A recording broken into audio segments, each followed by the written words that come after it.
Listening to you talk previous times, um,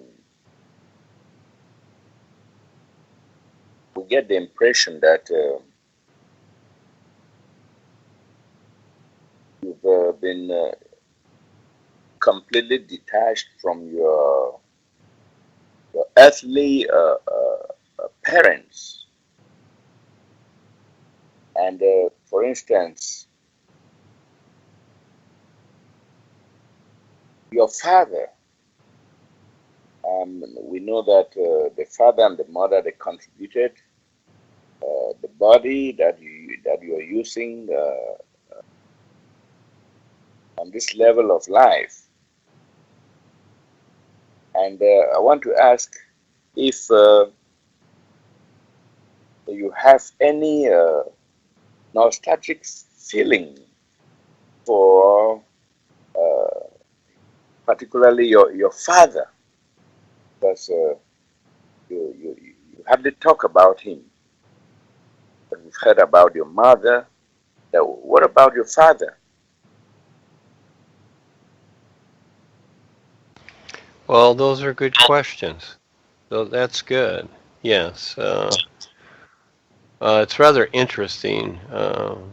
My mother and father, for this lifetime, I was born in St. Paul, Minnesota. She was very young. My mom was very young. 19 to 20 is what she was. And she was the farm girl. She was the hot mama. She was the farm girl.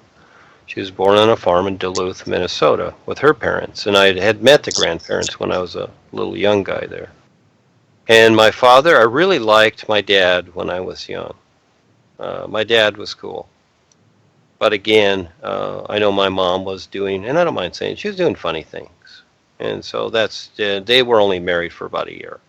And again, that's a choice. That was their choice. And so she went out on her own. She was the risk taker. She was the adventurous gal. And at some point, when I was very young, a couple of years old or so, or 3 or whatever, she went out to California. She decided to go on an adventure. And I don't know all the stories. I never really looked at it. I could, but I wasn't really interested. But then she finally came back for me, and we took the journey together. And my dad, I visited him several times. Actually, when I was very young, 7 and 8 years old, I flew on an airplane. This was the old prop planes back to Minnesota to visit him at times. And he'd become remarried and eventually had four more sons through a very wonderful gal that I know. She's still around. My dad's gone. He was gone around 2000, around 2000, 2001 that he left. My mom left in around 1990. Yeah. And actually, your question is the nostalgic part. No, I was very, very indifferent to all that. I liked both of them. I respect them, even though my mom was very strange with her relationships, which was fine. And when I left home at 17, I just left that all behind. I'd went through a lot. But it was okay. I left it. I see people that drag it on, even in their 50 or 60, they still talk about it and they still drag these things. Not me. When my mom left, when my dad left, I was just indifferent. Actually, when my dad so-called passed away or translated or went to the real side, his wife at the time, I won't mention her name, she called me because I knew her very well. She even had come out here many times and met my former wife. She's a sweetheart. Your typical wonderful lady, and family lady, raised her kids, etc. And then I had visited my dad several times when I was 12 and 13. But at a certain point, it's like, you know what? I became the teenager. Like, I don't want to do this anymore. Then I didn't see him for 30 years. Yeah, 30 years until they built the temple. And so, during that process, and my dad, well, I was going to say that. His former wife had called me when he passed away, and she said, "Well, are you going to come to the funeral, Duane?" And I said, "I don't leave Huntington Beach." And I had told my dad this too later on, but anyhow, I'll get to that. But I said, "I don't." She was very disappointed in me. She thought I should, attend the funeral. Well, I was not concerned. It's like I'm not going back to Minnesota to attend a funeral. I mean, that's a choice people make, but I said, no, I won't be doing that. I don't leave Huntington Beach. I tell everybody that. I don't leave Huntington Beach. I do, but realistically, I don't. As long as I'm here, hey, this is where I want to be. This is my choice. And I've known many people. I had this one installer when I had my business, a patio cover installer, and he was from Guatemala. When his father died, he went back to Guatemala. He hardly had any money, but got all his money and borrowed money, go back to Guatemala to attend his father's funeral. Again, that's choice. That's all it is, choice. The individual's gone. I saw my mom, my dad on the real side. They're doing what they're doing. The body's gone. I mean, the body, they're out of the body. They're doing their thing. I had the understanding of what was going on. That's what I utilized. I used the understanding and recognition I had with these relationships. And when my mom passed away, actually, my brother called me one night because she lived in the mobile home park that used to be here, which is now the Hilton and the Hyatt. It's called the Driftwood. She lived in there because she always wanted to live in Huntington Beach. So eventually she did get down here, and all she could afford was a mobile home, which was great, And my brother, I have a half brother. He was there. He was about, what was he, about 15 or 16. He calls up and says, "Well, Mom's gone. She just had a heart attack." I said, "Okay, well, call the coroner and have her cremated." He said, "Well, do you want to come over and see her before I do all that?" And I said, "No." I said, "I've seen her my whole life. It's just the body. Let her go." So that was that. And so my dad, he was a cool guy. He was in the Marines like Chris. He was actually down here at Camp Pendleton. He was a sergeant. It's on his headstone. He was also a sergeant in the Marines. And he'd been in Camp Pendleton down here. And then went back. Here's Chris in Michigan, and he was in Minnesota. He went back, and that's where he was. He was the Minnesota man, too. And he raised his new family. And I remember when he bought his new house, I was there in those younger days, and we even helped him pour his new driveway and stuff, worked on it. My dad was in the printing business, but he was a very versatile person. He built things, cabinets, whatever. He's just the all-around versatile guy. My dad was very cool, yeah. And so, but he was what he was. I see what's going on. And so that's what I focus on. And what each person decides is their right to decide it. That's just, it's all fine. And when we come to that point to see how that is, things work out better. When we strive to control things, I saw my former girlfriend and my wife, too, control not only her children, but her grandchildren. And it's not working. It doesn't work. You need a better view, better understanding of things. And it would seem rather cold and whatever, just like when a bird is ready to go from the nest, the mama bird knows. It's like, here, get out. And sometimes the bird doesn't always fly. And maybe that lifetime it falls to the ground and it dies and it's eaten, whatever. But it needs that experience so that it becomes motivated to see more. We need this wake-up call. But if we're just passive and we just baby each other and continually do that, I've seen it, especially with humans, baby each other, to where their kids are 20, 30, 40, still living at home. The parents are still babying them.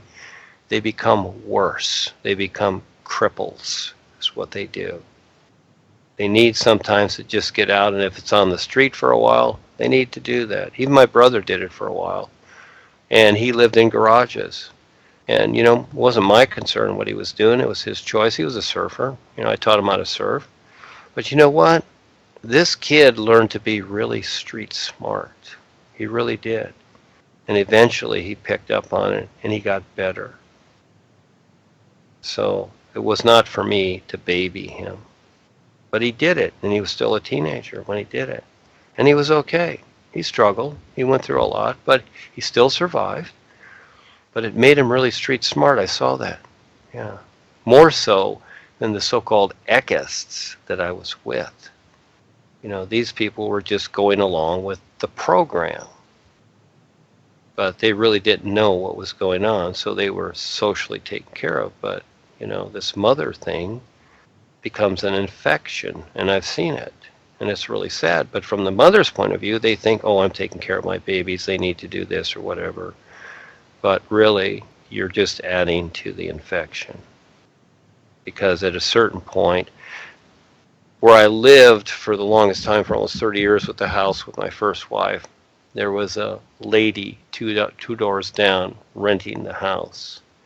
And I didn't know her. I just heard this from the fellow that owned the house. He was a fire captain, actually. His name was Dave. I knew him, and he had bought this house. That was his first house. Then he moved out of that and bought another house in the tract, but kept that as a rental. Well, he had this one lady in there with 2 kids. And as soon as they both reached 18, the lady moved out and just left them. And it's like, you kids figure it out yourself. She just moved out and left them. He told me. She told him. She said, they're big enough. They'll figure it out. I'm leaving. I'm on my adventure. And this is how we recognize each other realistically. We wake up instead of babying each other. And again, that's what the corporation and the world is doing. The systems are babying people, and because this planet is human farming. And it's not such a big deal that people are being babied. And this does refer to what you're saying about my dad, etc. And I'm bringing this in. It's the fact that wake up that this is human farming, and that all these goody things will not work. It'll be worse for the people that because they need to recognize where they're at, because it's going to get a lot worse. It's getting worse every day, and they will have nowhere to go. And the psychological position they're in is going to be very bad. Those people in Fukushima, you want to see something really real? You can even see it on the internet with what Agent Orange did to Vietnam, etc., and all the people coming out and the body types that these individuals have to endure. But on the real side, those people that went through Fukushima and the wave coming, it was an instant impact. Their psychological positions are huge. And they are scattered about in the astral worlds trying to figure out where they're at, and it'll take them lifetimes. And the only place they have to go is come back to this distorted world and try it again. Yeah. So really, I do care about what's going on. And in reference to my dad, etc., no, the reason that I don't hang on to those things is because they don't work and they get worse.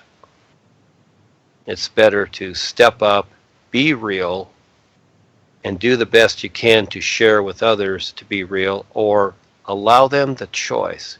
They must have the choice. They must have that free will to figure it out themselves at a certain point. Otherwise, it becomes an infection and you take it on. I have seen the best people take on too much, and you know what? Their focus is taken off of this. And oh yeah, I hear it from them. Oh, I can handle it. I can do this. But yeah, until you drown in it. Until, those personal things become so important that this is not important anymore. I've seen it. They're taken out. Yeah, I've seen the best people. I told this to Ava in the beginning. I said, you watch who leaves. And it'll be the people you think won't leave because of their focus. And I'm not saying I'm right, Yeah, I'm not saying I'm right. It's what makes sense. And we make sense. You show me somebody else that makes sense in this world. I'm very grateful for those of you that do recognize something, that have stepped up. Hey, I stand real with you. I'm not going anywhere. I'm very appreciative that Kelsey and Val have taken the risk to step into the house here and help me just pay the rent. This is so cool. Yeah, who would do this? Who has the courage to do that? To leave their little so-called happy home? To support something like this? I would do it.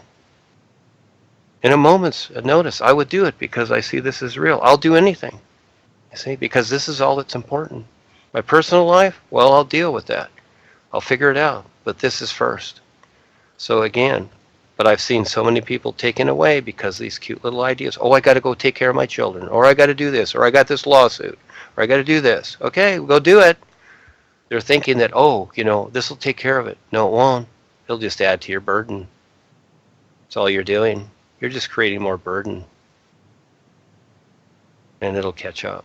It really will. It'll all catch up. Just like too much ice cream and cake. It's good now, but it catches up. You'll have to deal with it.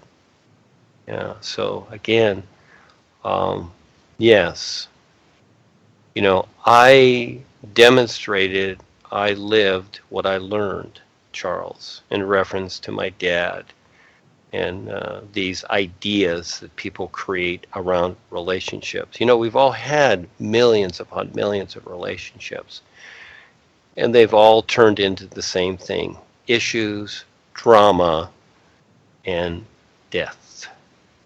And the real death is that you have no awareness of what you're doing. That is death. There is death. Realistically, there's not. But as long as you're unaware, you're dead. That's real. You're dead. So until you wake up, you're not awake. So it's a choice. So I don't see where any type of emotional attachment works, but I do see that being sincere, real, honorable with each person the best you can, I see that works. But emotional attachment, I don't see where that works. But again, everybody has free will. You do what you want. So that's how I saw my parents, and as they left, I let them be. They made the choice. They're going on to their adventure. I'll share this experience real fast, and that is my girlfriend. She had a brother. He was a so-called famous person. His name was Stuart Carl. And he did the Jane Fonda tapes. Jane Fonda, when she did her exercise tapes in the 70s or whatever it was, or the 80s, I forget, she picked Stuart Carl, that was the brother of my girlfriend, because he was very creative, inventive. He had many businesses he had started. He was a young kid. She picked him. He did the Jane Fonda tapes. That made him famous. Then he started working for Lorimar Pictures. Well, he couldn't get along with them because these guys are all straight-laced, whatever, business suits, whatever. Stuart wasn't that. I knew Stuart very well. He lived down here in Newport Beach. And Stuart was fun. He was a giggler. He was just, my girlfriend loved Stuart. That was her brother. And she also had a sister too, a little more staunch and literalized. I knew her too. She thinks I'm strange, but that's fine. That's another story. But Stuart did some contributions to some political things at the time, presidential political things. He wanted to rub elbows with the big people. Well, he did it, and it rubbed wrong. And so then the feds came in. He was in $1 million home down in Newport Beach. He started to go through a lot of stress. I mean, he was in his 30s, his middle 30s. He was a young guy, very smart, very active, very creative. And they, fingered him with all these contributions, so-called illegal contributions to political stuff. And it was just nonsense as usual. It goes on every day.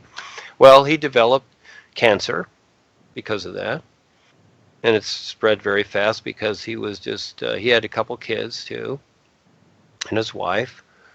And, it spread very fast. And then he died, at a very early age, in his 30s, because of the stress cancer. The stress was huge. And because this was a person that was, he had this creative outlet that, all of a sudden the establishment was caging him in. And anyone can read about this. Stuart Carl, Karl. And so, as her and myself were going together, there was a point where she told me this real side experience. And he was like in this bubble chamber or something, and she was hanging on to him and whatever. And I forget how the experience went, but I said, what you're doing is, I said, you're holding on to him and you're suffocating him. That's what you're doing. You have to let him go. And so I doubt if she has, because she's got his pictures all over the house, etc. She was very emotionally attached to him, but she was strangling him even on the real side because she was so emotionally attached. And this is one of the experiences that I shared not too long ago where one time her and I were on the real side, and we were, I call it walking on air. We walked right off of this cliff onto the air, and I said, well, one of the real guys is going to come along and guide us to whatever experience is going to be. Well, her little self was also there because she's a very creative person. Her little self was there trying to hold on to me, and I just had to yell at it, and I said, get away, because it wasn't allowing the experience to happen. And this is how these emotional attachments really do work. You really have to step up to this stuff because it goes further than what you're seeing. And so I would say that anything that doesn't relate and make sense with the true reality life is, what good is it? Because the whole of life is what it is, and learn to see what it is. And what we're doing here on the physical world, we try and justify it, but again, it's not going to work. It's really not going to work. You can think it does, but all it's going to do, it'll work. It'll bring you back here unconscious. Yeah. And you can have all the experiences in the world. You know, a lot of people had them. Darwin and Harold, they had experiences, real side. But look what they did. See, they didn't recognize the whole part of it. There's always a bigger picture you're not seeing. So until you're 100% with the true reality and standing real, you're not. So all these little cute ideas that you hang on to, they're not going to work. They really aren't. So it's learning to sort these things out. So it's trying to hold all these things up. You can't. You got to let people live their own lives, do their own thing. And yes, we assist and help each other, etc. But realistically, so we do support each other, etc. But we don't live their lives and the emotional attachments, etc. So yes, and the parent thing is a big thing. I've went roundabout here, and this is how it is. We go roundabout. When we see anything, when we see that mountain, we walk around the mountain and we look for the best side to climb up, don't we? We just don't just come up to it and start climbing. Well, some people do, but we kind of, research it a little bit. All mountain climbers do. They always look for the best approach, and then they go for it. They do the best they can. And so the same with this. So you need all this information. And again, I'm not saying I'm right. That's not the idea. It's not about me, and anything that I'm saying is just simply a reference. People can take it for whatever. But I see, like the sun shining, that standing real makes sense, because then everything is clear. And we are awesomely real with each other. Yeah, that's so cool. And then we do what we do. When it comes to creation, what makes sense? In other words, hey, I need support here too. I'm supporting everybody else. I created this. I'm supporting the world. I'm providing this to the world and taking the backlash. That's fine, but I'm supporting the world while I'm here. All I ask is for a little support too. Help me survive so I can keep doing this. Yes, I'm not looking to have the big car and the big house and the yacht and build the temple and all this nonsense. That doesn't make sense. Just simply, help me do this and I'll support you. We support each other. It's so cool. And there doesn't have to be any emotional attachment or whatever. So the parent idea, the brother, sister, child thing, these are all ideas in our heads. That's all they are. They're not real. We're each separate individuals. And as we demonstrate what makes sense to the world itself will eventually see that. That becomes real, you see? The sun does not shine blackness, okay? It shines light. It doesn't shine blackness. So why should we? So again, at least if our intent's there, let's get through it. Let's make sense of everything we're doing, and let's have fun with it. It's fun, like kids. We have fun with this. It's not serious stuff. That's the business world. It's so boring, these business people. They're so serious about all their rules and regulations and restrictions. When I do business deals, you know what the first thing I have to hear is? All the things I can't do. And then I have to wade through all this nonsense, and it's like, okay, what can we do? You see? But I already know what to do. I can do whatever I want, because everything I do will eventually become wonderful. Yeah. So again, these add to that too. In other words, the ideas that we've grown up with, thinking that we should be emotionally attached to others and have all these misconceptions about the transition that's going to take place. You should be preparing for that. As soon as you get in this world, you should be preparing for that, but we're not. It's like, oh, it's a surprise. Oh, gee, my dad just had, or my mom had a heart attack. Why would that be a surprise? It can come at any time, or be hit by a bus, whatever. It's going to happen. Why not prepare for that? Why not wake up or not? Then you're in grief and agony and whatever. What does that do for you? Keep you unconscious to what's real. You have no focus. You're obliterated. A lot of people go start drinking and do whatever and use their parents. Oh, my dad died, so that's why I'm in the bar here having 20 shots of tequila, so I can forget. Well, you will forget. You'll forget everything again. Again, it's choice. The boys can't get to you. Won't matter who you are. And yes, there have been a lot of higher initiates that have went through that. For what? The end result is nothing. So, yes, we are wonderful, aren't we? Yes, thank you for asking, Charles. You decide your relationship.